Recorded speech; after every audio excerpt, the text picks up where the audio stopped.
दुनिया भर में प्राकृतिक आपदाओं के कारण होने वाली मौतों में से 15% केवल सूखा पड़ने से होती हैं।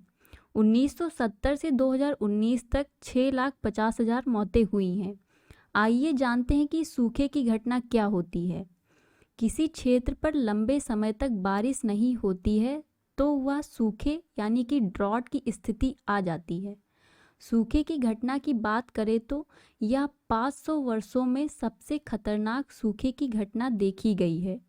इससे पहले 1540 में सूखे की घटना देखी गई थी, जिसमें एक साल की इस घटना से हजारों लोगों को जान गंवानी पड़ी थी।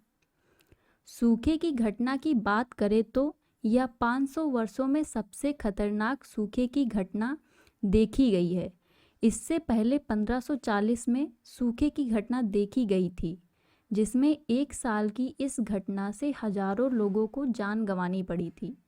यूरोप के अधिकांश देशों में बारिश काफ़ी कम हुई है। 1935 के बाद से ब्रिटेन में जुलाई सबसे शुष्क महीना रहा है और 1959 के बाद से फ्रांस में जुलाई सबसे शुष्क महीना रहा है। कम बारिश के साथ साथ तापमान में असामान्य बढ़ोतरी देखी गई है। जुलाई महीने में तापमान 40 डिग्री के पार ब्रिटेन में चला गया था। यूरोप के कई हिस्सों में हीट वेव की घटनाएं देखी गई हैं। तापमान बढ़ने से सतही जल और मिट्टी की नमी में वाष्पीकरण बढ़ गया, जिससे जल की भारी कमी हुई है। यूरोप में मौजूदा समय में गंभीर सूखे का सामना कर रहा है। ग्लोबल ड्रॉट ऑब्जर्वेटरी की रिपोर्ट के अनुसार यूरोपीय महाद्वीप का लगभग 64% भूभाग सूखे की स्थिति से गुजर रहा है। रिपोर्ट में यह भी बताया गया है कि भविष्य में स्थिति और भी खराब हो सकती है। स्विट्जरलैंड और फ्रांस की बात करें तो 90% भौगोलिक क्षेत्र सूखे की स्थिति में आ चुके हैं। हालांकि कुछ हिस्सों में ब्रिटेन में बारिश देखने को मिली है। क्या क्लाइमेट चेंज की वजह से यूरोप में सूखे का कारण बना है? आइए देखते हैं। पूर्व औद्योगिक स्तर के बाद से पृथ्वी के तापमान में 1.2 डिग्री सेल्सियस की बढ़ोतरी हुई है।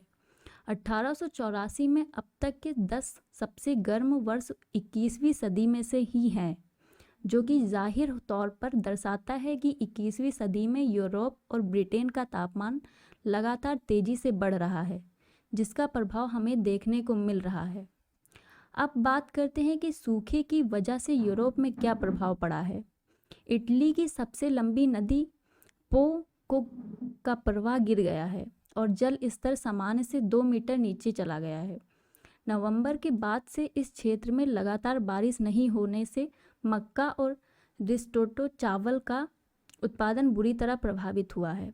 राइन और डैन्यूब जैसी बड़ी नदियां सूख गई हैं, क्योंकि यह नदियां यूरोप में एक वाटर वे के रूप में काम करती हैं, जिससे अधिकांश अंतर क्षेत्रीय व्यापार इंटर रीजनल ट्रेड इन्हीं नदियों के माध्यम से होता है और नदियों में पानी की कमी की वजह से वाटर ट्रांसपोर्ट कम हो रहा है।